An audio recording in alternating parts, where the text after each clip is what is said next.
নমস্কাৰ স্বাগতম এয়া হৈছে গাঁও চহৰ জিলাৰ খবৰ ষ্টুডিঅ'ত মই প্ৰাঞ্জল অসমলৈ আহিব পূৰ্ণাংগ নিৰ্বাচন আয়োগ 17-18 ফেব্ৰুৱাৰীত অসমলৈ আহিব পূৰ্ণাংগ নিৰ্বাচন আয়োগ সকলো ৰাজনৈতিক দলৰ নেতৃত্বৰ সৈতে আলোচনাত বহিব দলটো প্ৰতিখন জিলাৰ ডিসি এছএছপিৰ সৈতে মিলিত হ'ব বৈঠকত মুখ্য সচিব অসম আৰক্ষীৰ ডিজিপি বিএছএফ চিআৰপিএফৰ শীৰ্ষ বিষয়াবৰ্গৰেও বহিব বৈঠকত পুনৰ জনাইছো এক ব্ৰেকিং নিউজ অসমলৈ আহিব পূৰ্ণাংগ নিৰ্বাচন আয়োগ 17-18 ফেব্ৰুৱাৰীত অসমলৈ আহিব পূৰ্ণাংগ নিৰ্বাচন আয়োগ সকলো ৰাজনৈতিক দলৰ নেতৃত্বৰ সৈতে আলোচনাত বহিব প্ৰতিখন জিলাৰ ডিসি এছএছপিৰ সৈতে মিলিত হ'ব বৈঠকত মুখ্য সচিব অসম আৰক্ষীৰ ডিজিপি বিএছএফ চিআৰপিএফৰ শীৰ্ষ বিষয়াবৰ্গৰ সৈতেও বহিব বৈঠকত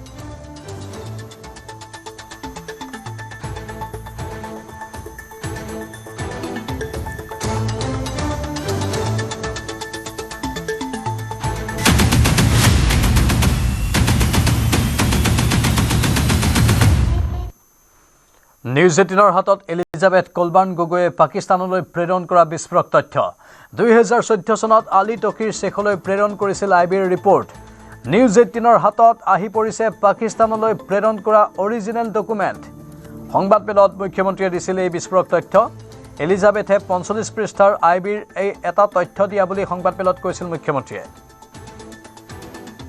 আৰু সেই তথ্যখিনি বৰ্তমান নিউজ 18 অসম নৰ্থ ইষ্টৰ হাতত আমি সেই প্ৰতিলিপি আপোনালোকক দেখুৱাইছো আইবিৰ গোপন তথ্য ফাদিল হৈছিল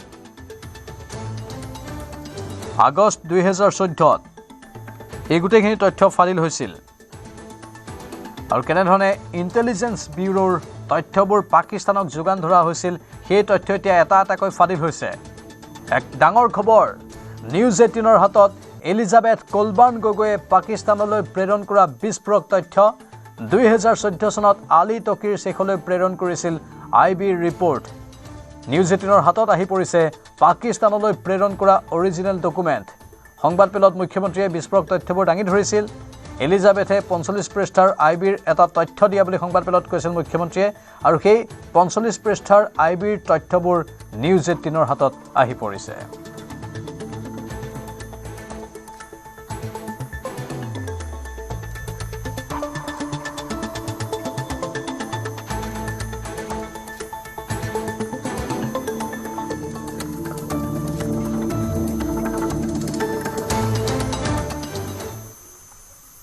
গোসাইগাঁৱৰ তেলিপাৰা টোলগেটত উত্তপ্ত পৰিস্থিতি ট্ৰাকৰ পৰা টোলগেট কৰ্তৃপক্ষই অবৈধ ধন লোৱাৰ অভিযোগ বহিৰাজ্যৰ পৰা অহা মালবাহী ট্ৰাকৰ পৰা অবৈধ ধন বিচৰাৰ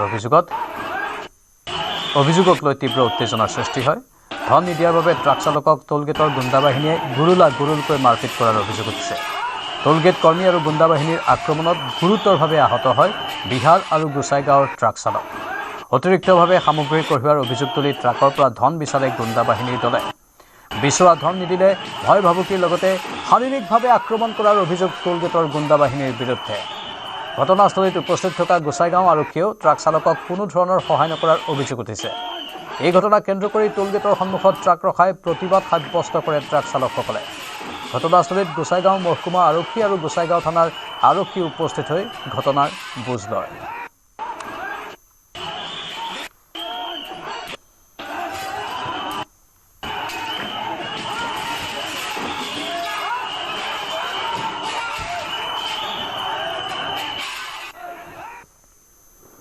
দিল্লীৰ বিদ্যালয়ত বোমাতংক 9খনকৈ বিদ্যালয় বোমাৰে উৰুৱাই দিয়াৰ ভাবুকি ফোনযোগে বিদ্যালয় কৰ্তৃপক্ষক অচিনাক্ত দুৰ্বৃত্তৰ এই ভাবুকিৰ পাছতে স্কুল কৰ্তৃপক্ষই প্ৰশাসনক খবৰ দিয়ে ইয়াৰ পূৰ্বে গুৱাহাটীৰ বিদ্যালয়তো এনেধৰণে বোমা সংস্থাপন কৰাৰ ভাবুকি দিয়া হৈছিল পাছত সেই ভাবুকি উৰাবাতৰি হিচাপে পৰিগণিত হয় এবাৰ দিল্লীৰ বিদ্যালয়ত বোমাতংক 9খনকৈ বিদ্যালয়ৰ বোমাৰে উৰুৱাই দিয়াৰ ভাবুকি দিয়া হৈছে বোমাতংকৰ সৃষ্টি হয় এই বিদ্যালয় কেইখনত অৱশ্যে লগে লগে অভিভাৱকসকলক মাতি পঠিওৱা হয় আৰু তেওঁলোকৰ হাতত সন্তানসকলক গতাই দিয়া হয় 9খনকৈ বিদ্যালয় বোমাৰে উৰুৱাই দিয়াৰ ভাবুকি দিছিল ফোনযোগে এই ভাবুকি পোৱাৰ পাছতেই প্ৰশাসনৰ সৈতে যোগাযোগ স্থাপন কৰে বিদ্যালয় কৰ্তৃপক্ষই আৰু প্ৰশাসনে সকলো পদক্ষেপ গ্ৰহণ কৰিছে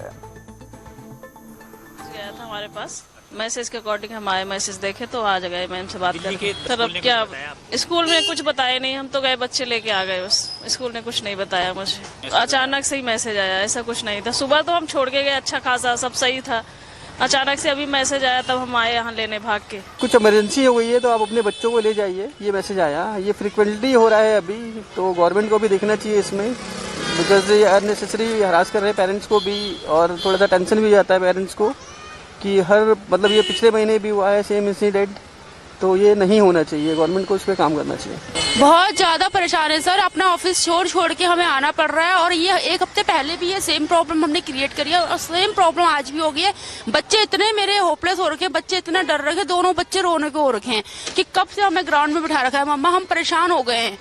बैग नहीं है बच्चों का, टिफिन ऑफिस में रखा, वहीं स्कूल में रखा हुआ है, पानी की बोतल नहीं है बच्चे के पास। सुबह 8 बजे से बच्चा ऐसे ही बैठा हुआ है 11 बज के।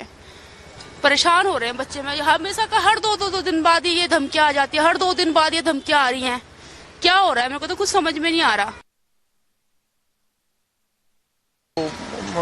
This will happen as many times, but I just suggest कि ऐसा कभी भी होता है, बट समझ नहीं आता है कि कंटिन्यू ये चीजें क्यों हो रही हैं। उसके पहले भी करीब 10 दिन पहले भी था, तब भी ये चीज एक बारी पहले भी हुई थी, उसके पहले भी कई बारी 2-3 बार उसके पहले भी हो चुका है। अब अचानक से कोई दूर है क्या, अचानक से आना पड़ता है सारे बच्चे, चलो ठीक है उसको मानना ही पड़ेगा, अल्टीमेटली थ्रेट है तो उनको भी अपना सरकमबोल लेने ही सारे, तो ठीक है। और बकाया मैसेज तो तुरंत आ गया था स्कूल की तरफ से, तो पिक करना है बच्चों का जो भी है, उनको सेफ जोन में वहाँ पे जो है स्कूल की तरफ से जो है ना बच्चों को ग्राउंड में अलग से उनके बैग्स वगैरह अंदर रख के जो है अलग से, जिससे भी थ्रेड हो सकता है, जो भी चीज़ें हो सकता है कि बैग के अंदर कोई जो व्हाटएवर जो भी हो, नहीं पता हमें, लेकिन एक सोच है कि हो सकता है ऐसा हो। बट ये कि बच्चों को सेफ जोन में उन्होंने एक ग्राउंड के अंदर इकट्ठा असेंबल किया हुआ है, असेंबली में एक जगह पे, ठीक है। ये चीज़ तो थोड़ा ठीक है, ऐसा नहीं है कि बच्चों को उधर काफ़ी सिक्योरिटी है, काफ़ी कुछ मैनेज किया हुआ है। परेशान तो बहुत ही होते हैं, डर जाते हैं ऐसे कि बम विस्फोट है, तुरंत फिर लेने आना पड़ता है बच्चों को।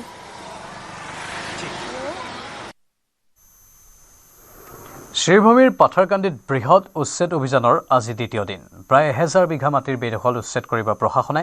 মধুৰবন, খিলৰবন, উত্তৰ গোপালপুৰত উচ্ছেদ অভিযান।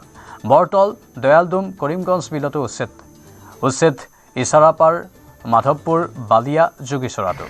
মাগুৰা উত্তৰ চলমানকে ধৰি সংৰক্ষিত বনাঞ্চলতো উচ্ছেদ অভিযান। 10 সহস্ৰাধিক পৰিয়ালক দিয়া হৈছিল উচ্ছেদৰ জাননী।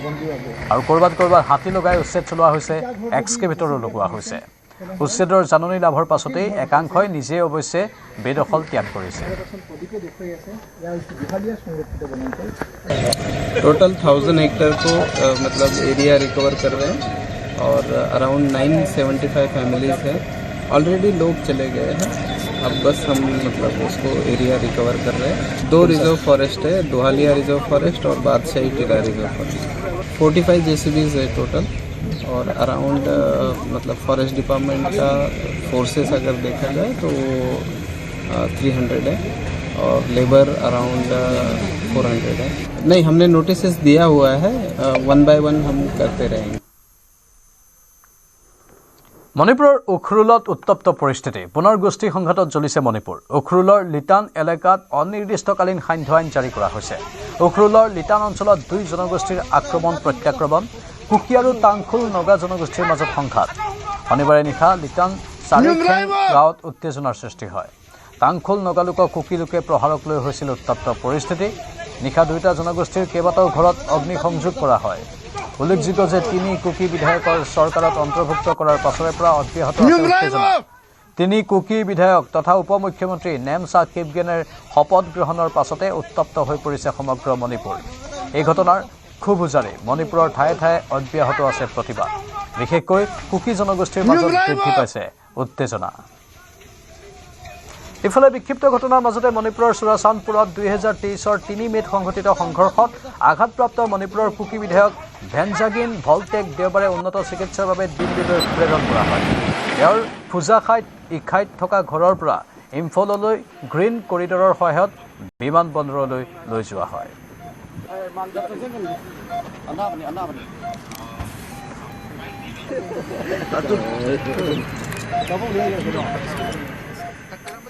পুনৰ বহিৰাজ্যত অসমৰ যুৱকৰ ৰহস্যজনক মৃত্যু। ৰেলৰ শৌচাগাৰত উদ্ধাৰ তামোলপুৰৰ যুৱকৰ মৃতদেহ। উত্তৰ প্ৰদেশৰ কানপুৰত উদ্ধাৰ হৈছে তামোলপুৰৰ 38 বছৰীয়া যুৱক ৰবিচৰণ দাসৰ নিথৰ দেহ। গুজৰাটৰ মাছৰ কোম্পানীত কাম কৰি ৰেলেৰে ঘৰলৈ উভতি আহি থকাৰ পথত ৰেলৰ শৌচাগাৰত উদ্ধাৰ হয় যুৱকজনৰ মৃতদেহ। ৰবিচৰণ দাসৰ মৃত্যুৰ খবৰে শোকস্তব্ধ কৰি তুলিছে সমগ্ৰ অঞ্চলটো। অৰ্থৰ অভাৱত কানপুৰৰ পৰা পুত্ৰৰ মৃতদেহ আনিবলৈও অপাৰক দৰিদ্ৰ পৰিয়ালটো, যাৰ বাবে মুখ্যমন্ত্ৰী হিমন্ত বিশ্ব শৰ্মাক যুৱকজনৰ মৃতদেহ ঘৰলৈ আনিবলৈ কাতৰ অনুৰোধ জনাইছে দুৰ্ভগীয়া পৰিয়ালটোৱে। ল'ৰাটোৰ ঘৰ হৈছে আপোনাৰ নতুন হাউলি দেলগুৰি চুপা। ল'ৰাটোৰ নাম হৈছে ৰবিচৰণ দাস আৰু তেওঁ কৰ্মসূত্ৰে গুজৰাট মাছ কোম্পানীত কাম কৰিব গৈছিল। গতিকে আহি থাকাতে আপোনাৰ ট্ৰেইনত খবৰ এটা আমি পালোঁ, তেওঁৰ দেউতাক ফোন কৰিল। যিজন ৰবিচৰণৰ লগত এজন ল'ৰা আছিল, সেই ল'ৰাজনে ফোন কৰিল, কৈছে কি বোলো আমাৰ দাদা এতিয়া ট্ৰেইনৰ পৰা ক'ৰবাত হৈ গ'ল, গতিকে মই বিচাৰি আছোঁ, বিচাৰি পোৱা নাই। তাৰপিছত দেউতাকে আকৌ সেই ল'ৰাজনক ফোন কৰিলাক, বোলো ক'ত যাব, ভাল মানুহ এটা ঘৰত আহি আছে, গতিকে তই চাচোন চা। তাৰপিছত সেনেকুৱা কৰি থাকোঁতে ট্ৰেইনৰ বাথৰুমৰ পৰা এজন মানুহ ওলাই আহি পেলাই তেখেতসকলে ডাব্বাত বোলে খবৰ দিলে তাতে এজন ল'ৰা পৰি আছে বুলি। তাৰপিছত তেওঁ চাব আহিল, চাব আহোঁতে তেওঁক দেখা পালাক ডেড হৈ আছে ল'ৰাজন। কাইলৈৰ পৰা আৰম্ভ হ'ব মেট্ৰিক পৰীক্ষা। 1046টা কেন্দ্ৰত অনুষ্ঠিত হ'ব মেট্ৰিক পৰীক্ষা। এইবাৰ পৰীক্ষাত অৱতীৰ্ণ হ'ব 3,30,744 গৰাকী ছাত্ৰ ছাত্ৰী। আনহাতে বুধবাৰৰ পৰা অনুষ্ঠিত হ'ব হায়াৰ ছেকেণ্ডেৰী পৰীক্ষা। 831টা কেন্দ্ৰত অনুষ্ঠিত হ'ব পৰীক্ষা। 3টা শাখাত অৱতীৰ্ণ হ'ব 4,38,565 গৰাকী পৰীক্ষাৰ্থী। প্ৰতিটো পৰীক্ষা কেন্দ্ৰত CCTV কেমেৰা লগোৱাটো বাধ্যতামূলক কৰা হৈছে। শিক্ষাৰ্থীয়ে পৰীক্ষা দিব, তেওঁলোকক মই মোৰ শুভেচ্ছা যাচিছোঁ। এই বছৰ হাইস্কুল পৰীক্ষা 1046টা চেণ্টাৰত 4,38,565 জনে পৰীক্ষা দিব আৰু হায়াৰ ছেকেণ্ডেৰী 821টা চেণ্টাৰত 3,30,744 জন কেণ্ডিডেটে পৰীক্ষা দিব। এই পৰীক্ষাৰ কাৰণে যাৱতীয় প্ৰস্তুতি আমাৰ আৰম্ভ হৈছে, মানে আৰম্ভ নহয়, আমাৰ ফালৰ পৰা অলপ শেষৰ ফালেই গৈ আছে। আমাৰ মানে বাকী চব এক্টিভিটিজ হৈ গৈছে, মাত্ৰ প্ৰশ্ন কাকত পঠিওৱা কামটো আৰম্ভ হ'ব আৰু শেষ হ'ব প্ৰায় 5-6 তাৰিখে আমি শেষ কৰিম গোটেই বস্তুটো প্ৰক্ৰিয়াটো। এই বছৰৰ এটাই নতুনত্ব আছে ইন কেছ অফ হাইস্কুল এক্সামৰ ক্ষেত্ৰত, যে আগতে আমি কুৱেশ্যন পেপাৰবিলাক এটা কুৱেশ্যনতে প্ৰত্যেকটা লেংগুৱেজ লিখি দিছিলোঁ, 5টা লেংগুৱেজত আমি কুৱেশ্যন পেপাৰ কাটোঁ। এইবছৰ আমি কিন্তু কুৱেশ্যনটো লেংগুৱেজ ৱাইজ বনাইছোঁ। অসমীয়া পৰ্চন বেলেগকৈ, ইংলিছ বেলেগকৈ, বঙালী বেলেগকৈ, হিন্দী বেলেগকৈ, এনেধৰণে লেংগুৱেজবিলাক বেলেগ বেলেগকৈ বনোৱা আছে, বড়ো বেলেগকৈ। গতিকে যি ষ্টুডেণ্টে যিটো ভাষাত পৰীক্ষা দিব, তেওঁ নিজৰ ভাষাটো চালে হৈ যাব।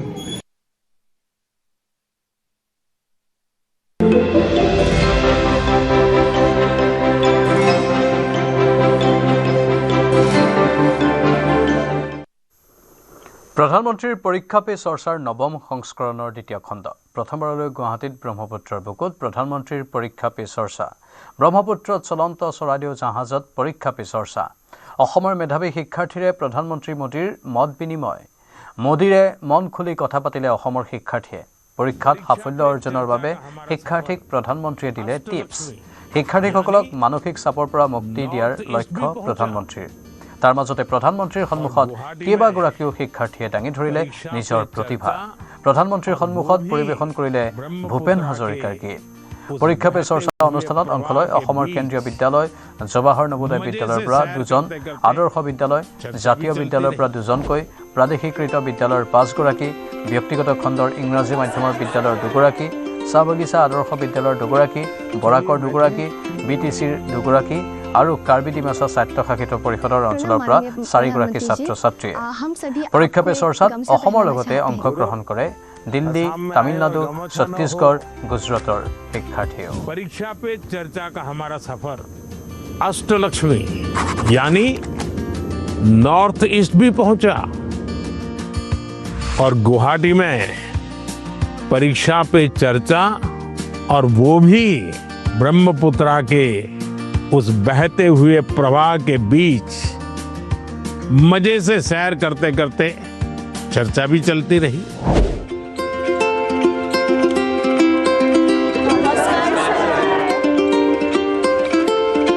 चलिए बैठिए। प्रणाम माननीय प्रधानमंत्री जी, हम सभी आपको एक गमछा पहनाना चाहते हैं। जरूर। असम में आए और गमछा न हो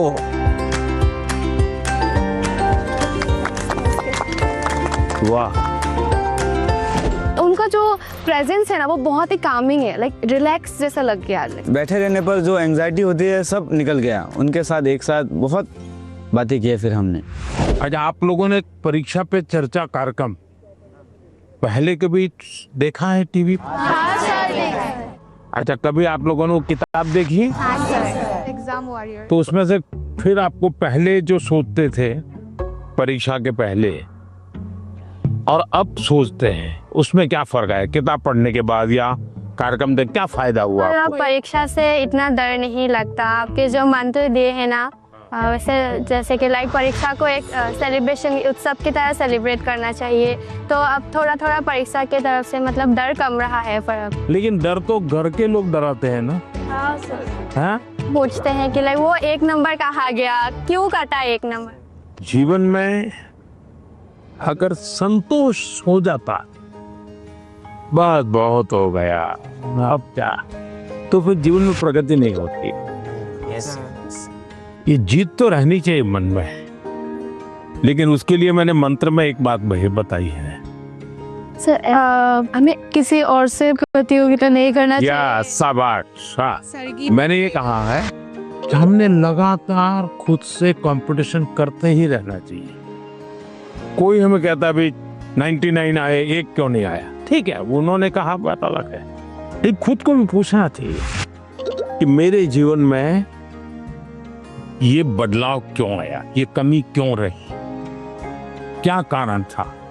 अच्छा, आपके मन में कुछ सवाल होंगे तो जरूर पूछिए। मेरा आपसे यह प्रश्न है कि मैंने सुना है कि आप अपने रोजमर्रा की जिंदगी में एक पर्टिकुलर डाइट हेल्दी रहने के लिए फॉलो करके चलते हैं, तो हम छात्र ऐसा कौन सा मैजिकल डाइट फॉलो करके चले जिससे कि हम एनर्जाइज्ड और फोकस रह पाए और हमारा सबसे बेहतर प्रदर्शन आ पाए परीक्षाओं में? हकीकत ये है कि मेरा कोई डाइट का सिस्टम ही नहीं है, क्योंकि मैं पहले अलग अलग परिवारों में भोजन करता था, तो इतना ही रहता था कि मैं वेजिटेरियन हूँ तो वेजिटेरियन खाऊंगा, फिर उस घर में जो होता था वो मैं खाता था। दूसरा, मुझे खुद को कभी पकाना पड़ता था, कभी खिचड़ी पका देता था। खिचड़ी खाते हैं नहीं हम। डाइट आपकी पसंद का होना चाहिए, यानी ऐसा नहीं दवाई की तरह डाइट नहीं खाए। तय करो कि पेट भर के खाना है कि मन भर के खाना है। आप ज्यादातर लोगों के क्या होता है, मना न करे तब तक खाते रहे। अनाज जो है पेट भर के खाते हैं, लेकिन सांस सीना भर के नहीं लेते हैं।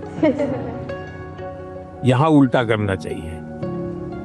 दिन में जब भी मौका मिले एकदम शरीर भर जाए इतना सांस लेना चाहिए। हो सके तो कुछ पल उसको रोकना चाहिए और फिर धीरे से निकालना चाहिए।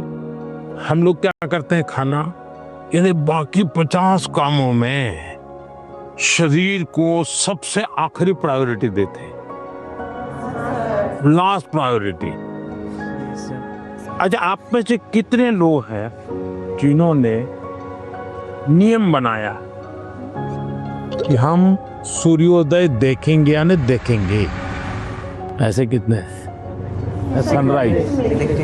ये शरीर को ये चीजें एक ताजगी देती हैं, एक एनर्जी देती हैं। इनको हमने आदत बनाई है, शरीर को सबसे पहले प्रायोरिटी देना चाहिए।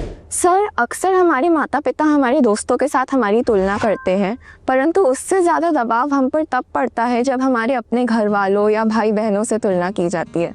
तो ऐसी परिस्थिति में हमें क्या करना चाहिए? मान लीजिए कह दिया पिताजी ने कि देख तेरी बहन के अक्षर कितने बढ़िया है, उसके हैंडराइटिंग कितने अक्षर है, तो अच्छा व्यक्ति क्या करेगा? उस बहन को कहेगा, बहन मुझे सिखाओ ना, मैं कैसे हैंडराइटिंग अच्छा बनाऊं। दूसरा क्या करेगा? बस माँ पापा माँ को बहन ही अच्छी लगती है, उसके हैंडराइटिंग अच्छे लगते, मैं इतनी मेहनत कर रहा हूँ देखते नहीं है। अगर परिवार में भी किसी एक की अच्छाई की बात होती है तो हमने उस भाई या उस बहन से उसकी अच्छाइयों को सीखने का प्रयास करना चाहिए। और पिता माता को कहना चाहिए कि आपने अच्छी बात बताई है, ये चीज मेरे में नहीं है, मुझे बताइए मैं कैसे इसको तैयार करूं। तो पिता माता का आपकी तरफ देखने का तो देखिए ये बुरा नहीं मानता है, ये इसमें से सीखने का प्रयास करता है। कंपैरिजन से माँ बाप ने बचना चाहिए और मैं हर माँ बाप से कहता हूँ कि कृपा करके आप परिवार में किसी के सामने उतनी तारीफ न करें ताकि बच्चे की आदत खराब हो जाए। इतनी तारीफ न करें एक बच्चे की कि दूसरे बच्चे को लगे कि देखो हर बार ये तो इसकी बात दुनिया में बताते रहते, मेरी तो बताते नहीं। परिवार में अगर निकट हमसे कोई ज्यादा अच्छा है, हमें मनोमन उसको गुरु मान लेना चाहिए। उसको पता नहीं होना चाहिए कि आप उसको गुरु मानते हैं। अब उसको कहना चाहिए यार तुम बैडमिंटन बहुत बढ़िया खेलते हो, मेरी गलती क्या होती है मुझे सिखाओ, तो वो भी अपने आप को बड़ा नहीं मानेगा। वो कहेगा यार ये मेरे से सीखना चाहता है, वो अपने को बराबर ही मानेगा।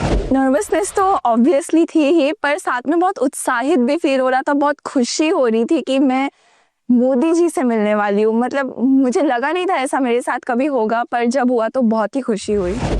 अक्सर छात्रों को स्टेज में या फिर लोगों के सामने बात करने में तकलीफ होती है। इसमें आत्मविश्वास बढ़ाने के लिए आप हमें क्या सलाह देना चाहेंगे? तो आप अगर उनको सलाह देनी है तो क्या दोगे? हाँ, आइए मेरे पास, आगे आगे सब लोग आइए। अगर किसी को 1 2 3 में कहना है तो कैसा? सर, आत्मविश्वास रखना चाहिए। हाँ, ये आत्मविश्वास जो है ना, उसमें 2 शब्द है। 2 शब्द कौन कौन से? जिसका अपने आप पर विश्वास है उसको कभी डर नहीं लगता। आपको अपने पर विश्वास है क्या?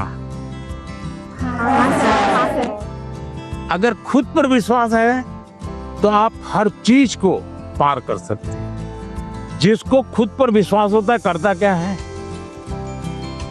पूरी परिस्थिति का मनोमन अध्ययन करता है।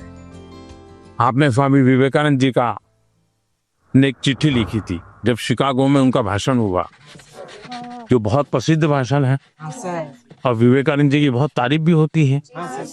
लेकिन उन्होंने अपने एक शिष्य को चिट्ठी लिखी, जब मुझे शिकागो में बोलना था मैं बहुत नर्वस हो गया कि दुनिया के इतने बड़े बड़े विद्वान, आयु में इतने बड़े बड़े लोग, इतने तपस्वी लोग, मैं क्या बोलूंगा।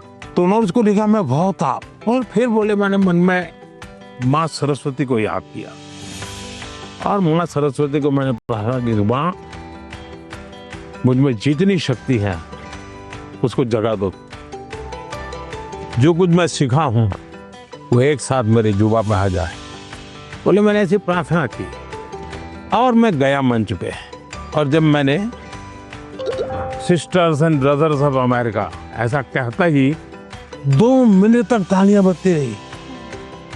बस वो एक टर्निंग पॉइंट बन गया, विश्वास आ गया। नहीं, मैं सोचता था बस मैं नहीं हूं, मेरे भीतर तो कुछ है, आत्मविश्वास आ गया।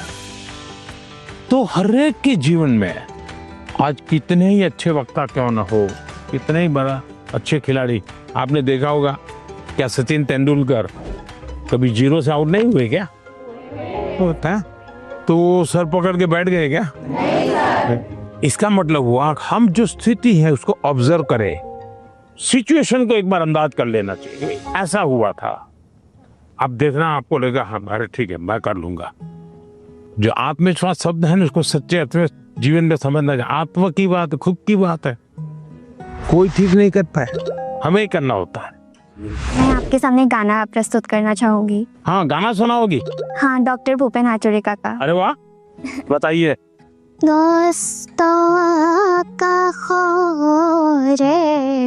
সপোন ৰহত হানি ক্লান্ত লুই তৰে হেঙুলীয়া পানী। वाह। हमारे गांव में हमारे घर के पास माईजान टी स्टेट है। यहाँ पर मेरी मामी 8 सालों से चाय पत्ती तोड़ने की काम देखती है। तो आप चाय बागान से है? यस। आप पढ़ती हैं? अच्छी तरह माँ पढ़ाती है और चाय का भी काम करती है। तो क्या लाई हो? आपके लिए चाहिए तो मुझे चाय बनानी होगी, हैं? चलिए बहुत बहुत धन्यवाद। आपकी माँ को हमारा प्रणाम कह देना। मैंने कभी सोचा ही नहीं था कि टी गार्डन का लड़का होकर मैं प्रधानमंत्री जी से मिल पाऊंगा।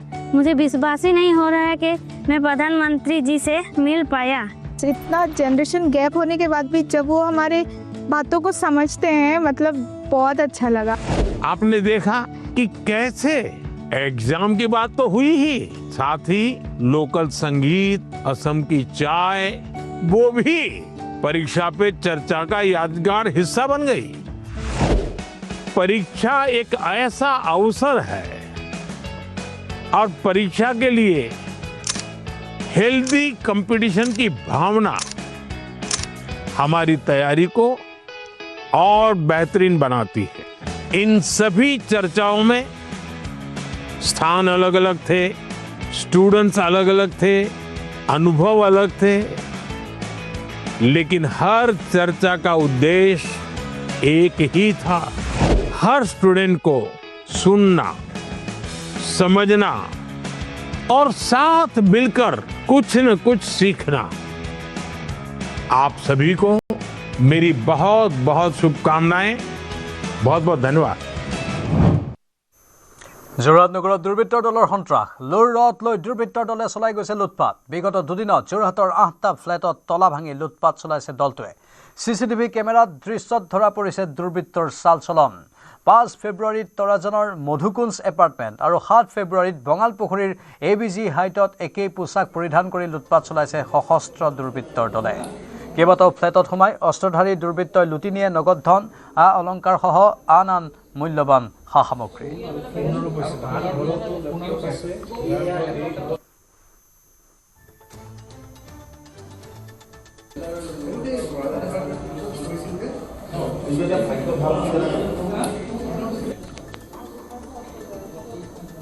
কালি মই 10টা বজাৰ আগে 9:45-50 মানত ওলাইছিলোঁ। এতিয়াতো 1:15-1:20 বজাত আহিছোঁ। এই দুপৰীয়া আজি। কি মানে দুডাল গ'ল্ড চেইন আছিলে, এডাল ডায়মণ্ড চেইন আছিলে, 2টা গ'ল্ড ৰিং আৰু 4টামান ডায়মণ্ড ৰিং আছিলে আৰু 2যোৰ গ'ল্ড ইয়েৰিং, ডায়মণ্ড ইয়েৰিং আছিলে, সেইটো নিলে। আৰু এডাল চিলভাৰ কাৰা আছিলে, ডাঙৰ চাই মোটাৰ, সেইডাল নিলে। আৰু এংকলেট 2যোৰমান আছিলে, সেইটো লৈ গুচি গ'ল। কেছ নাছিলে, কেছ চব জুৱেলাৰী। তেওঁলোকে ইটো ব্লকৰ পৰা 3টা ব্লক ধুনীয়াকৈ আৰামত, কোনো লুকাই চুকৈ ঘূৰা নাই, আৰামত পিনপিনাই অ'পেন ঘূৰি ফুৰিছে। আৰু এনেকুৱা হাতত আমি অস্ত্ৰও দেখিছোঁ। আৰু এনেকুৱা আমি ভাবিছোঁ যে আমি আকৌ যদি ৰাতি পায় তেওঁলোকে মানে এটেক কৰিব। সেইটো তেওঁলোকে ইমান মানে ভয় কৰি অহা নাই আজি চুৰ কৰিবলৈ, আৰামত আহিছে। গোটেইকেইজন আৰামত ইয়াত পিটপিটাই ঘূৰি ফুৰা আমি ফুটেজ পাইছোঁ অলৰেডি। গোটেইখন ঘূৰি ফুৰিছে, এটা ব্লকৰ পৰা সিটো ব্লক, সিটো ব্লকৰ পৰা সিটো ব্লক, তেওঁলোকে নিৰ্ভয়ে ঘূৰিছে। গতিকে আমিও শংকিত, গতিকে আমাৰ ইয়াত সুৰক্ষিত নহয়। ল'ৰা ছোৱালীও আমি কেতিয়াবা এইটো ব্লকত খানা খাই ৰাতি 12টা 12:30 ইটো ব্লকলৈ আমাৰ ল'ৰা ছোৱালী নিজেই গুচি যায়। গতিকে আজিৰ পৰা আমি সেইটো অকণমান ভয় খাইছোঁ। এইটো হয়। অসমত মহাৰাষ্ট্ৰৰ মুখ্যমন্ত্ৰী উপমুখ্যমন্ত্ৰী একনাথ সিন্ধে কামাখ্যা ধামত একনাথ সিন্ধেৰ পূজা অৰ্চনা। অসমৰ মুখ্যমন্ত্ৰীকো সাক্ষাৎ কৰে একনাথ সিন্ধে। অসমৰ মুখ্যমন্ত্ৰীৰ সাক্ষাতৰ পাছত কামাখ্যা মন্দিৰত উপস্থিত হয় সিন্ধে। দেওবাৰে নিশা অসমত উপস্থিত হৈছিল মহাৰাষ্ট্ৰৰ উপমুখ্যমন্ত্ৰীগৰাকী।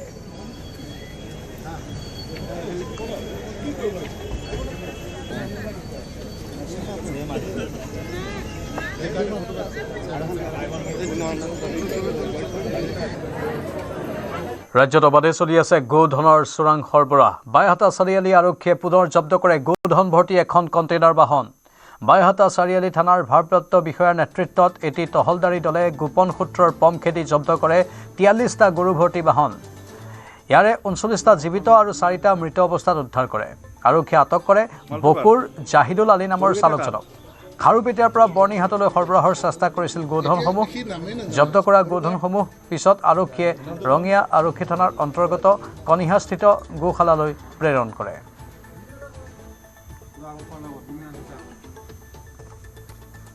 এখন গৰু গাড়ী কণ্টেইনাৰ খাৰুপেটীয়াৰ পৰা বৰ্ণিহাট অভিমুখে গৈ থকা অৱস্থাত বাইহাটা চাৰিআলি প্ৰশাসনে মানে জব্দ কৰিবলৈ সক্ষম হয়।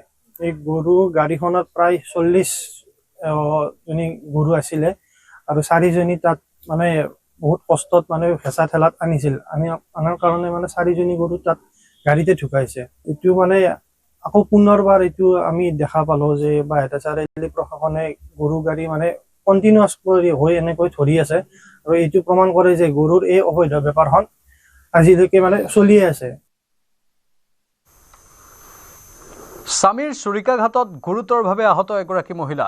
মঙ্গলদৈৰ গাঁও বুঢ়াপাৰাৰ এটা পেট্ৰল পাম্পত সংঘটিত হৈছে এই ঘটনা। সংকটজনক অৱস্থাত মঙ্গলদৈ অসামৰিক চিকিৎসালয়ত ভৰ্তি কৰোৱা হয় মহিলাগৰাকীক। স্পষ্ট হোৱা নাই মহিলাগৰাকীক স্বামীয়ে আক্ৰমণ কৰাৰ কাৰণ। আৰক্ষীয়ে ঘটনাস্থলীৰ পৰা আটক কৰে অভিযুক্ত লোকজনক। ডিউটি কৰি আছিলে ইয়াতে, ডিউটি কৰি থাকি পেলাই ইয়াতে হিচাপ কিতাপ দিলা, দি উঠি পেলাই ওলাই গ'ল। ৰুম আছে ইয়াতে, ৰুম লৈছোঁ বুলি ক'ৰবাত, ৰুমত যাম বুলি পেলাই ওলাই গ'ল। ওলাই যোৱাৰ পিছত আমিতো ইয়াতে আৰু ব্যস্ত হৈ আছোঁ। তাৰপিছত আৰু সিফালতো একদম মঙলি হৈ আছে। এইখিনিত মানে মানুহটো ঢৌ খাই আছে। এইখিনি ঢৌ খাই থাকোঁতে মই তাৰ পৰা মানে নজৰ কৰি তাৰপৰা দৌৰ মাৰি আহি ইয়াৰ পৰা ৰাস্তাৰ পৰা মই এইখিনিৰ পৰা ধৰি লৈ যায় তাতে বহাই দিছোঁ আৰু। আপোনাৰ তাত কাম কৰে নেকি? ইয়াতে কাম কৰে নেকি? না ছোৱালীটো ক'ৰ? ছোৱালীটো ক'ৰ? ছোৱালীটো এতিয়া এই চিপাঝাৰৰ ইয়াতে কাম কৰে। ইয়াতে কাম কৰে। ভাৰতে পাকিস্তানৰ সৈতে সিন্ধু জলসন্ধি স্থগিত ৰখাৰ পিছত চেনাবত আৰম্ভ হৈছে মেগা বান্ধ প্ৰকল্প।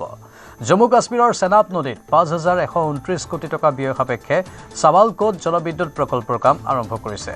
প্ৰথম পৰ্যায়ত ১,৪০৬ মেগাৱাটৰ আৰু দ্বিতীয় পৰ্যায়ত ৪৫০ মেগাৱাটৰ হ'ব এই জলবিদ্যুৎ প্ৰকল্প। নথিপত্ৰ অনুসৰি প্ৰকল্পটো সম্পূৰ্ণ হ'বলৈ প্ৰয়োজন হ'ব প্ৰায় ৯ বছৰ। উল্লেখযোগ্য যে চেনাব নদী ব্যৱস্থাৰ 4টা বৃহৎ জলবিদ্যুৎ প্ৰকল্প দ্ৰুতগতিত আগুৱাই নিবলৈ কেন্দ্ৰই নিৰ্দেশনা জাৰি কৰিছে। চলিত বৰ্ষৰে ডিচেম্বৰত পাকলদুল আৰু কিৰু প্ৰকল্প আৰম্ভ কৰাৰ নিৰ্দেশ প্ৰদান কৰা হৈছে। আনহাতে ২০২৮ চনৰ মাৰ্চৰ ভিতৰত কোৱাৰ প্ৰকল্প সম্পূৰ্ণ কৰাৰ নিৰ্দেশ প্ৰদান কৰিছে কেন্দ্ৰই। কৌশলগতভাৱে স্পৰ্শকাতৰ ৰেটল বান্ধৰ নিৰ্মাণ ত্বৰান্বিত কৰিবলৈ বিষয়াসকলক নিৰ্দেশ প্ৰদান কৰা হৈছে। এই প্ৰকল্পসমূহৰ ভিতৰত আটাইতকৈ গুৰুত্বপূৰ্ণ প্ৰকল্পটো হৈছে কিস্তৱাৰাস্থিত পাকলদুল জলবিদ্যুৎ প্ৰকল্প। ১,০০০ মেগাৱাট ক্ষমতাৰ এই প্ৰকল্প চেনাব অৱবাহিকাৰ আটাইতকৈ ডাঙৰ প্ৰকল্প।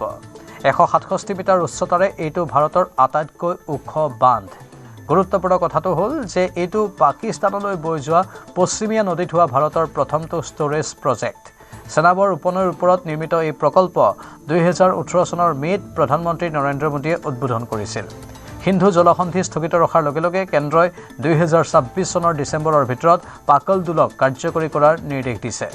এবাৰ কাৰ্যক্ষম হ'লে ই ভাৰতক কেৱল শক্তি উৎপাদনেই নহয়, পানীৰ প্ৰৱাহৰ সময় নিয়ন্ত্ৰণ কৰাৰো ক্ষমতা প্ৰদান কৰিব, যাক লৈ দীৰ্ঘদিনে চিন্তিত হৈ আহিছে পাকিস্তান। কেন্দ্ৰই কিৰু প্ৰকল্প আৰম্ভ কৰাৰ বাবেও ২০২৬ ডিচেম্বৰতে সময় নিৰ্ধাৰণ কৰিছে।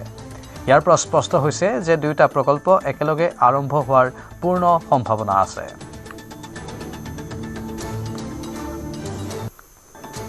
চীনে গোপনে পাৰমাণৱিক অস্ত্ৰৰ পৰীক্ষা চলোৱাৰ অভিযোগ আমেৰিকাৰ। ২০২০ চনত চীনে গোপনে পৰীক্ষা চলোৱাৰ অভিযোগ উত্থাপন কৰিছে আমেৰিকাই। ট্ৰাম্প প্ৰশাসনে চীন আৰু ৰাছিয়াসহ বহল পাৰমাণৱিক চুক্তিৰ আহ্বান জনোৱাৰ সময়তে উত্থাপন কৰিছে এই অভিযোগ। আমেৰিকা আৰু ৰাছিয়াৰ মাজত বাকী থকা পাৰমাণৱিক অস্ত্ৰ নিয়ন্ত্ৰণ চুক্তি অন্ত পৰাৰ এদিন পিছতে এই অভিযোগ উত্থাপন কৰা হৈছে। ডোনাল্ড ট্ৰাম্প আৰু তেওঁৰ প্ৰশাসনৰ অন্যান্য শীৰ্ষ বিষয়াসকলে স্পষ্ট কৰি দিছে যে তেওঁলোকে নিউ ষ্টাৰ্ট চুক্তিৰ সীমাবদ্ধতাসমূহ আৰু মানি নচলে। বিপৰীতে মস্কো আৰু বেইজিঙৰ পৰা অহা ভাবুকিৰ সৈতে মোকাবিলা কৰিবলৈ নতুন চুক্তিৰ প্ৰয়োজন বুলি যুক্তি দাঙি ধৰিছে। চীনৰ সেনাই পৰমাণু বিস্ফোৰক লুকুৱাই এই পৰীক্ষাক গাপ দিয়া বুলি অভিযোগ উত্থাপন হৈছে। চীনৰ এই কাৰ্যই পাৰমাণৱিক অস্ত্ৰৰ পৰীক্ষণক লৈ থকা নিষেধাজ্ঞাৰ নিয়মক উলংঘা কৰাৰ অভিযোগ আমেৰিকাৰ। আমেৰিকাৰ উপ সচিব ডিনেন্নৰ দাবী, চীনে ভূমিকম্পন হ্ৰাস কৰাৰ পদ্ধতি ডিকাপলিং ব্যৱহাৰ কৰি নিজৰ কাৰ্যকলাপ বিশ্বৰ পৰা লুকুৱাই ৰাখিছে। ডিনেন্নৰ দাবীৰ পিছে কোনো প্ৰত্যক্ষ প্ৰতিক্ৰিয়া প্ৰকাশ নকৰিলে চীনে।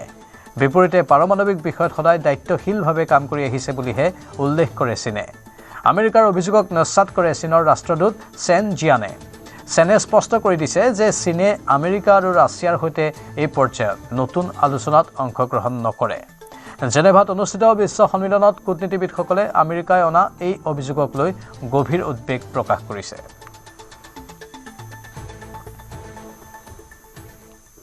তামাৰহাটৰ নাও দুৰ্ঘটনাৰ 7 দিন পাছত উদ্ধাৰ হ'ল নিৰুদ্দিষ্ট আন এজন ছাত্ৰৰ মৃতদেহ গংগাধৰ নদীৰ কঁঠালতলিৰ পৰা ৰাইজে উদ্ধাৰ কৰে দ্বিতীয়জন ছাত্ৰৰ মৃতদেহ এসপ্তাহ ধৰি সন্ধানহীন হৈ আছিল মফিদা খাতুন আৰু আব্দুল চাহ আলম নামৰ দুই ছাত্ৰ-ছাত্ৰী ইয়াৰে চাহ আলমৰ মৃতদেহ ঘটনাস্থলীৰ পৰা প্ৰায় 4 কিলোমিটাৰ দূৰত উদ্ধাৰ হয় 3 ফেব্ৰুৱাৰীৰ বিয়লি গংগাধৰ নদীৰ বেলপাৰা চৰত নাও ডুবি সন্ধানহীন হৈছিল 3গৰাকী শিক্ষাৰ্থী পূৰ্বে ৰাইজে উদ্ধাৰ কৰিছিল এগৰাকী শিক্ষাৰ্থীৰ মৃতদেহ এতিয়াও সন্ধানহীন হৈ আছে মফিদা খাতুন নামৰ আন এগৰাকী শিক্ষাৰ্থী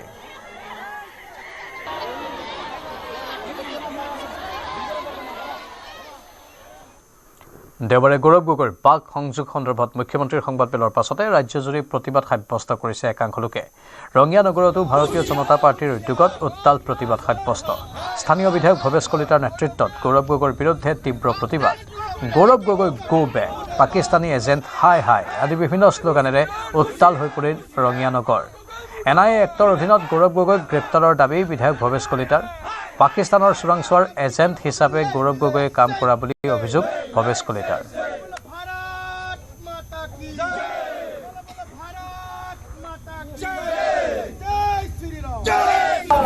কংগ্ৰেছ দলৰ নেতা তথা সাংসদ গৌৰৱ গগৈ ডাঙৰীয়াই পাকিস্তানী চোৰাংচোৱা সন্থাৰ সৈতে মিলি ভাৰত বিৰোধী যি প্ৰক্ৰিয়াত তেওঁ অংশগ্ৰহণ কৰিছে তাৰ বাবে আমি ধিক্কাৰ দিছোঁ আৰু গৌৰৱ গগৈ ডাঙৰীয়াক ইমিডিয়েট এৰেষ্ট কৰিব লাগে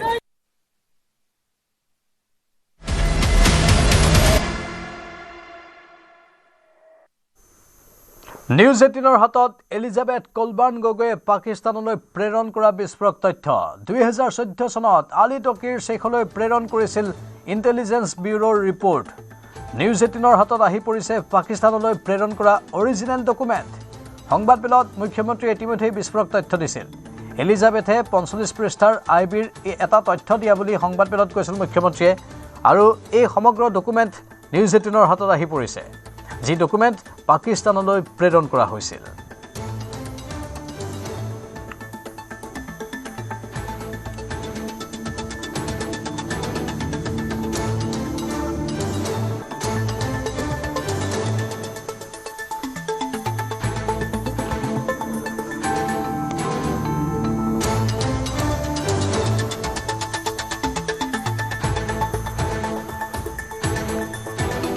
উল্লেখযোগ্য যে গৌৰৱ গগৈৰ পাকিস্তান লিংক সন্দৰ্ভত ইতিমধ্যে মুখ্যমন্ত্ৰীয়ে এটাৰ পাছত আন এটা বিস্ফোৰণ ঘটাইছে আৰু এই সমগ্ৰ কথাবোৰ এতিয়া ফাদিল হোৱা বুলিও মুখ্যমন্ত্ৰীয়ে সদৰি কৰিছে কেনেধৰণে এলিজাবেথে আলী টকিৰ শেখৰ সৈতে এটা বিশেষ প্ৰতিষ্ঠানত কৰ্মৰত হৈছিল আৰু পাকিস্তানত দৰমহা লৈছিল আনকি যেতিয়া ভাৰতৰ দায়িত্বত আহিছিল তেতিয়াও আলী টকিৰ শেখৰ সৈতে যোগাযোগ ৰক্ষা কৰি আছিল ভাৰতত অহাৰ পাছত আলী টকিৰ শেখৰ সৈতে কোনো সম্পৰ্ক ৰাখিবই নালাগিছিল কিন্তু ভাৰতৰ মূল ব্যক্তিগৰাকীৰ সৈতে বা ভাৰতৰ টিম লিডাৰৰ সৈতে যোগাযোগ ৰক্ষা কৰাতকৈ আলী টকিৰ শেখৰ অৰ্থাৎ পাকিস্তানৰ যিটো গ্ৰুপ লিডাৰ তেওঁৰ সৈতেহে যোগাযোগ ৰক্ষা কৰাত গুৰুত্ব দিছিল এলিজাবেথ কলবাৰ্ণ গগৈয়ে যাৰ বাবে কিছু প্ৰতিক্ৰিয়াৰ সৃষ্টি হৈছে আৰু শেহতীয়াকৈ আন কেতবোৰ বিস্ফোৰক তথ্যও সদৰি কৰা হৈছে কেনেধৰণে এলিজাবেথে ভাৰতবৰ্ষৰ গোপন তথ্যবোৰ পাকিস্তানক দি আহিছিল বিশেষকৈ ইণ্টেলিজেন্স ব্যুৰোৰ যিবোৰ তথ্য সেই তথ্যবোৰ পাকিস্তানক দি আহিছিল সমান্তৰালভাৱে ডিফেন্সৰ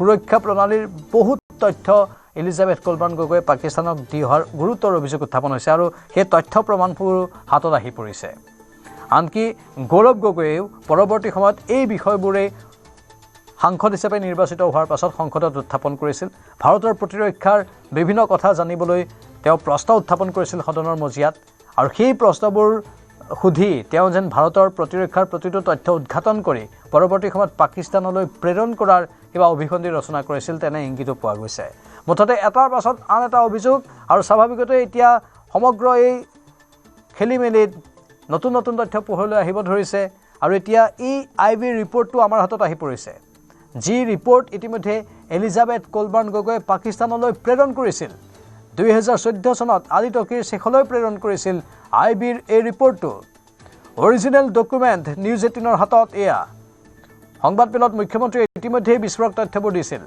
এলিজাবেথে 45 পৃষ্ঠাৰ আইবিৰ এটা তথ্য দিয়া বুলি সংবাদমেলত কৈছিল মুখ্যমন্ত্ৰীয়ে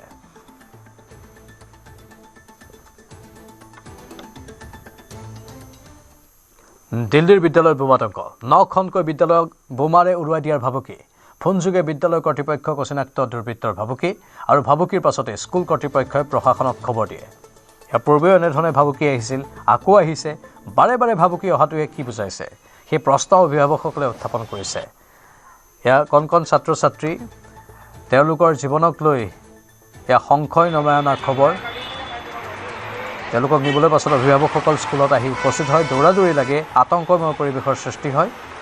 সকলোকে ঘৰলৈ নিবলৈ সক্ষম হৈছে, কিন্তু বাৰে বাৰে কোনে ভাবুকি দি থাকে দিল্লীৰ বিদ্যালয়ত বোমা সংস্থাপনৰ সেই বিষয়টোক লৈ এতিয়া প্ৰশ্ন উঠিছে। অৱশ্যে ইয়াৰ পূৰ্বে গুৱাহাটীৰ কেইবাখনো বিদ্যালয়কো এনেধৰণে বোমাৰে উৰুৱাই দিয়াৰ ভাবুকি দিয়া হৈছিল সৰস্বতী পূজাৰ দিনটোত।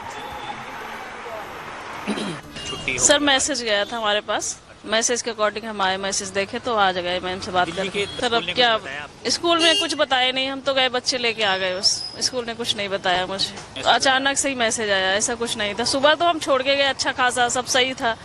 अचानक से अभी मैसेज आया, तब हम आए यहाँ लेने भाग के। कुछ इमरजेंसी हो गई है तो आप अपने बच्चों को ले जाइए, ये मैसेज आया। ये फ्रिक्वेंटली हो रहा है अभी, तो गवर्नमेंट को भी देखना चाहिए इसमें, बिकॉज ये अननेसेसरी हरास कर रहे हैं पेरेंट्स को भी, और थोड़ा सा टेंशन भी आता है पेरेंट्स को कि हर मतलब ये पिछले महीने भी हुआ है सेम इंसिडेंट, तो ये नहीं होना चाहिए। गवर्नमेंट को इस पर काम करना चाहिए। बहुत ज़्यादा परेशान है सर, अपना ऑफिस छोड़ के हमें आना पड़ रहा है। और ये एक हफ्ते पहले भी ये सेम प्रॉब्लम हमने क्रिएट करी है और सेम प्रॉब्लम आज भी हो गई है। बच्चे इतने मेरे होपलेस हो रखे हैं, बच्चे इतना डर रखे, दोनों बच्चे रोने को हो रखे हैं कि कब से हमें ग्राउंड में बिठा रखा है। मम्मा हम परेशान हो गए हैं, बैग नहीं है बच्चों का, टिफिन ऑफिस में रखा, वहीं स्कूल में रखा हुआ है, पानी की बोतल नहीं है बच्चे के पास। सुबह 8 बजे से बच्चा ऐसे ही बैठा हुआ है, 11 बज के। परेशान हो रहे हैं बच्चे में, हमेशा का हर दो दिन बाद ये धमकियां आ जाती है, हर 2 दिन बाद ये धमकियां आ रही हैं। क्या हो रहा है मेरे को तो कुछ समझ में नहीं आ रहा। This will happen as many times, but I just suggest कि ऐसा कभी भी होता है, बट समझ नहीं आता है कि कंटिन्यू ये चीज़ें क्यों हो रही हैं। उसके पहले भी करीब 10 दिन पहले भी था, तब भी ये चीज़ एक बारी पहले भी हुई थी, उसके पहले भी कई बारी 2-3 बार उसके पहले भी हो चुका है। अब अचानक से कोई दूर है क्या, अचानक से आना पड़ता है सारे बच्चे। चलो ठीक है, उसको मानना ही पड़ेगा, अल्टीमेटली थ्रेट है तो उनको भी अपना सरकमबोल लेने ही है सारे, तो ठीक है। और बकाया मैसेज तो तुरंत आ गया था स्कूल की तरफ से, तो पिक करना है बच्चों का जो भी है, उनको सेफ जोन में वहाँ पे जो है स्कूल की तरफ से जो है ना बच्चों को ग्राउंड में अलग से उनके बैग्स वगैरह अंदर रख के जो है अलग से, जिससे भी थ्रेड हो सकता है, जो भी चीज़ हो सकता है कि बैग के अंदर कोई जो व्हाटएवर जो भी हो, नहीं पता हमें, लेकिन एक सोच है कि हो सकता है ऐसा हो। बट ये कि बच्चों को सेफ जोन में उन्होंने एक ग्राउंड के अंदर इकट्ठा असेंबल किया हुआ है, असेंबली में एक जगह पे। ठीक है, ये चीज़ तो थोड़ा ठीक है, ऐसा नहीं है कि बच्चों को उधर काफ़ी सिक्योरिटी है, काफ़ी कुछ मैनेज किया हुआ है।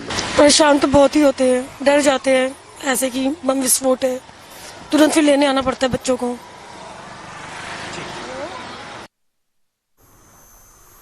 শ্ৰীভূমিৰ পাথাৰকান্দিত বৃহৎ উচ্ছেদ অভিযানৰ আজি দ্বিতীয় দিন। প্ৰায় 1000 বিঘা মাটিৰ বেদখল উচ্ছেদ প্ৰশাসনৰ। মধুৰবন, খিলৰবন, উত্তৰ গোপালপুৰত উচ্ছেদ অভিযান। বৰতল, দয়ালডুম, কৰিমগঞ্জ বিলতো উচ্ছেদ ইছাৰাপাৰা, মাধৱপুৰ, বালিয়া, যোগীচৰাটো। মাগুৰা উত্তৰ চলামনাকে ধৰি সংৰক্ষিত বনাঞ্চলতো উচ্ছেদ অভিযান। 10 সহস্ৰাধিক পৰিয়ালক দিয়া হৈছিল উচ্ছেদৰ জাননী। উচ্ছেদৰ জাননী লাভৰ পাছতে একাংশই নিজেই ত্যাগ কৰে এই অঞ্চলবোৰ। टोटल 1000 हेक्टेयर को मतलब एरिया रिकवर कर रहे हैं और अराउंड 975 फैमिलीज है। ऑलरेडी लोग चले गए हैं, अब बस हम मतलब उसको एरिया रिकवर कर रहे हैं। 2 रिजर्व फॉरेस्ट है, दोहालिया रिजर्व फॉरेस्ट और बादशाही टीला रिजर्व फॉरेस्ट। 45 JCBs है टोटल और अराउंड मतलब फॉरेस्ट डिपार्टमेंट का फोर्सेस अगर देखा जाए तो 300 है और लेबर अराउंड 400 है। नहीं, हमने नोटिसेस दिया हुआ है, 1 by 1 हम करते रहेंगे। গোসাইগাঁৱৰ তেলিপাৰা টোলগেটত উত্তপ্ত পৰিস্থিতি। ট্ৰাকৰ পৰা টোলগেট কৰ্তৃপক্ষই অবৈধ ধন লোৱাৰ অভিযোগ। বহিৰাজ্যৰ পৰা অহা মালবাহী ট্ৰাকৰ পৰা অবৈধ ধন বিচৰাৰ অভিযোগত তীব্ৰ উত্তেজনাৰ সৃষ্টি হয়। ধন নিদিয়াৰ বাবে ট্ৰাক চালকক টোলগেটৰ গুণ্ডা বাহিনীয়ে গুৰুলকৈ মাৰপিট কৰাৰ অভিযোগ। টোলগেট কৰ্মী আৰু গুণ্ডা বাহিনীৰ আক্ৰমণত গুৰুতৰভাৱে আহত হয় বিহাৰ আৰু গোসাইগাঁৱৰ ট্ৰাক চালক। অতিৰিক্তভাৱে সামগ্ৰী কঢ়িওৱাৰ অভিযোগ তুলি ট্ৰাকৰ পৰা ধন বিচাৰে গুণ্ডা বাহিনীৰ দলে। বিচৰা ধন নিদিলে ভয় ভাবুকিৰ লগতে শাৰীৰিকভাৱেও আক্ৰমণ কৰাৰ অভিযোগ টোলগেটৰ গুণ্ডা বাহিনীৰ বিৰুদ্ধে। ঘটনাস্থলীত উপস্থিত থকা গোসাইগাঁও আৰক্ষীয়ে ট্ৰাক চালকক কোনো ধৰণৰ সহায় নকৰাৰো অভিযোগ উঠিছে। ক্ষুব্ধ ট্ৰাক চালকে আক্ৰমণ কৰে আৰক্ষীক। ক্ষুব্ধ ট্ৰাক চালকৰ আক্ৰমণত আহত হয় মহকুমা আৰক্ষী বিষয়া মন্তুৰাম বৰা।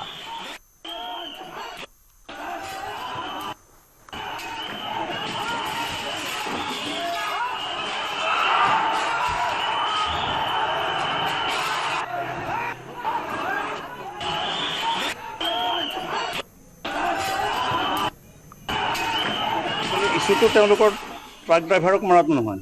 প্ৰথম ইছ্যু আছিলে সেইটো, তাৰপিছতকৈ আমাৰ মানে গাড়ীবিলাক পাৰ কৰোঁতে মানে ডেইলি 50 টকাকৈ লয়। মানে বিভিন্ন ধৰণৰ ইছ্যু আৰম্ভ কৰিলে। কৰাৰ পিছতে আমি তথাপিও চবকে বুজাই কৰি ক'লো যে ঠিক আছে, যিটো মেইন ইছ্যু তোমালোকে কৈছিলা যে ট্ৰাক ড্ৰাইভাৰক মাৰপিট কৰিছে, সেইটো আমি তোমালোকে কেছ দিয়া আৰু আমি একশ্যন ল'ম, 100% একশ্যন ল'ম, কাৰণ আমি পাব্লিকৰ কাৰণে আছোঁ। গতিকে 100% একশ্যন ল'ম। তাৰোপৰি আমি CCTV ফুটেজ যিটো আছিলে, তেওঁলোকে কৈছিলে যে টোলগেটত মাৰপিট কৰিছে। CCTV ফুটেজটো আমি ইয়াত চেক কৰিলোঁ যে তাত নৰ্মেল গাড়ী এখন, আৰু এতিয়াও গাড়ীখন যিখন দেখিছে আপোনালোকে, এখন নৰ্মেল গাড়ী, ইয়াত অভাৰলোডৰ প্ৰশ্নই নহয়। গতিকে অভাৰলোড যদি নহয়, টোলগেটে কিয় পইচা ল'ব? গতিকে ইছ্যুটো তেওঁলোকৰ বেলেগ আছে, কিন্তু বাহিৰত ট্ৰাক ড্ৰাইভাৰক মানে মাৰপিট কৰিছে বুলি কৈ এনেকুৱা কৰিলে। শেষত যি নহওক, আমি ট্ৰাক ড্ৰাইভাৰক মৰা ইছ্যুটোকে আমি লৈছোঁ, লৈ পেলাই আমি ছল্ভ কৰিবলৈ চেষ্টা কৰি আছোঁ। লাষ্টতো সিহঁতে মব আহি পেলাই দেখিলে যে গোটেই টোলগেট ভাঙি দিলে, আমাৰ ওপৰতো এটেক কৰিলে। দেখিছে ময়ো মানে আঘাতপ্ৰাপ্ত হৈছোঁ। এতিয়া আমাৰ SDO চিভিল আহিছে, আমি এতিয়া চিটুৱেশ্যনটো নৰ্মেল কৰিবলৈ চেষ্টা কৰি আছোঁ। প্ৰতিক্ৰিয়াৰ সৃষ্টি হৈছে। ইয়াৰ আঁৰত কিবা অন্য কাৰণ আছে নেকি, সেয়াও এতিয়া আৰক্ষীয়ে উদ্ঘাটন কৰিবলৈ চেষ্টা কৰি আছে। কিন্তু ভয়ংকৰ ৰূপত একাংশ লোক আহি টোলগেট ভাঙি দিলে এই ঘটনাৰ পাছতে। গোসাইগাঁৱৰ তেলিপাৰা টোলগেটত এই উত্তপ্ত পৰিস্থিতিৰ দৃশ্যবোৰ আপোনালোকক দেখুৱাইছোঁ। কেনে এক ভয়ংকৰ অৱস্থাৰ সৃষ্টি হৈছিল এই টোলগেটখনত চাওক। আৰক্ষীকো খুদাই নেৰিলে, আৰক্ষীকো প্ৰহাৰ কৰিলে। এজন আৰক্ষীৰ মূৰ ফটাই দিছে আক্ৰমণ কৰি। ট্ৰাকৰ পৰা টোলগেট কৰ্তৃপক্ষই অবৈধ ধন লোৱাৰ অভিযোগ উত্থাপন হোৱাৰ পাছতেই এনেধৰণৰ এক ভয়ংকৰ পৰিস্থিতিৰ উদ্ভৱ হয়। বহিৰাজ্যৰ পৰা অহা মালবাহী ট্ৰাকৰ পৰা অবৈধ ধন বিচৰাৰ অভিযোগক লৈ তীব্ৰ উত্তেজনাৰ সৃষ্টি হয়। ধন নিদিয়াৰ বাবে ট্ৰাক চালকক টোলগেটৰ গুণ্ডা বাহিনীয়ে গুৰুলকৈ মাৰপিট কৰাৰো অভিযোগ উঠিছে। টোলগেট কৰ্মী আৰু গুণ্ডা বাহিনীৰ আক্ৰমণত বিহাৰ আৰু গোসাইগাঁৱৰ ট্ৰাক চালক আঘাতপ্ৰাপ্ত হৈছে। গুৰুতৰ অৱস্থা তেওঁলোকৰ। অতিৰিক্তভাৱে সামগ্ৰী কঢ়িওৱাৰ অভিযোগ তুলি ট্ৰাকৰ পৰা ধন বিচাৰে গুণ্ডা বাহিনীৰ দলে, আৰু বিচৰা ধন নিদিলে ভয় ভাবুকিৰ লগতে শাৰীৰিকভাৱেও আক্ৰমণ কৰাৰ অভিযোগ টোলগেটৰ গুণ্ডা বাহিনীৰ বিৰুদ্ধে। ঘটনাস্থলীত উপস্থিত থকা গোসাইগাঁও আৰক্ষীয়েও ট্ৰাক চালকক কোনো ধৰণৰ সহায় নকৰাৰ অভিযোগ উঠিছে। ক্ষুব্ধ ট্ৰাক চালকে আক্ৰমণ কৰে আৰক্ষীক। ক্ষুব্ধ ট্ৰাক চালকৰ আক্ৰমণত আহত হোৱা মহকুমা আৰক্ষী বিষয়া মন্তুৰাম বৰাৰ ভাষ্য ইতিমধ্যে আপোনালোকে শুনিছে, আৰু তদন্ত চলি আছে বুলি তেওঁ উল্লেখ কৰিছে। মূৰত গুৰুতৰভাৱে আঘাত পাইছে মন্তুৰাম বৰা নামৰ মহকুমা আৰক্ষী বিষয়াগৰাকীয়ে। আমি পুনৰবাৰ তেওঁৰ মন্তব্য শুনাব বিচাৰিছোঁ। ইছ্যুটো তেওঁলোকৰ ট্ৰাক ড্ৰাইভাৰক মৰাটো নহয়। প্ৰথম ইছ্যু আছিলে সেইটো, তাৰপিছতকৈ আমাৰ মানে গাড়ীবিলাক পাৰ কৰোঁতে মানে ডেইলি 50 টকাকৈ লয়। মানে বিভিন্ন ধৰণৰ ইছ্যু আৰম্ভ কৰিলে। কৰাৰ পিছতে আমি তথাপিও চবকে বুজাই কৰি ক'লো যে ঠিক আছে, যিটো মেইন ইছ্যু তোমালোকে কৈছিলা যে ট্ৰাক ড্ৰাইভাৰক মাৰপিট কৰিছে, সেইটো আমি তোমালোকে কেছ দিয়া আৰু আমি একশ্যন ল'ম, 100% একশ্যন ল'ম, কাৰণ আমি পাব্লিকৰ কাৰণে আছোঁ। গতিকে 100% একশ্যন ল'ম। তাৰোপৰি আমি CCTV ফুটেজ যিটো আছিলে, তেওঁলোকে কৈছিলে যে টোলগেটত মাৰপিট কৰিছে। CCTV ফুটেজটো আমি ইয়াত চেক কৰিলোঁ যে তাত নৰ্মেল গাড়ী এখন, আৰু এতিয়াও গাড়ীখন যিখন দেখিছে আপোনালোকে, এখন নৰ্মেল গাড়ী, ইয়াত অভাৰলোডৰ প্ৰশ্নই নহয়। গতিকে অভাৰলোড যদি নহয়, টোলগেটে কিয় পইচা ল'ব?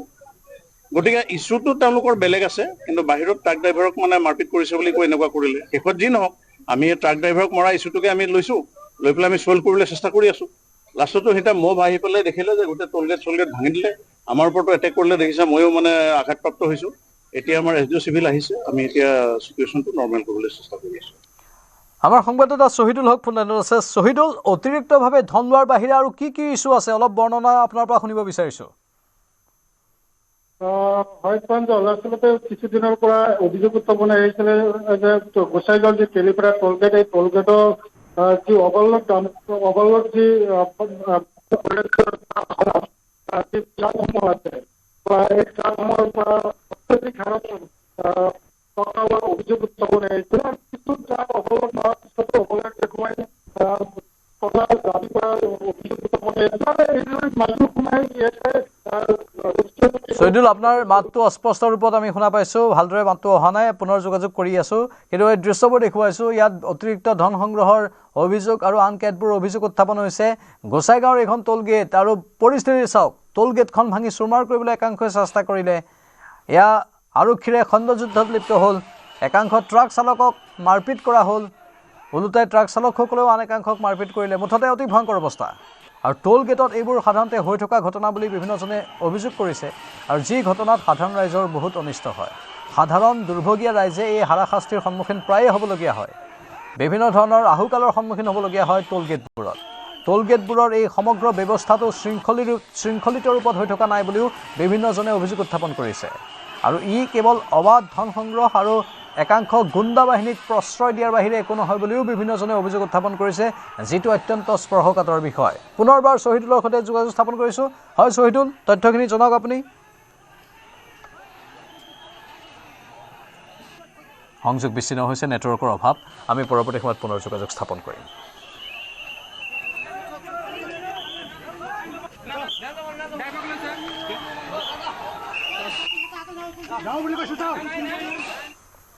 সময় হৈছে বাতৰি বিদায় লোৱাৰ নমস্কাৰ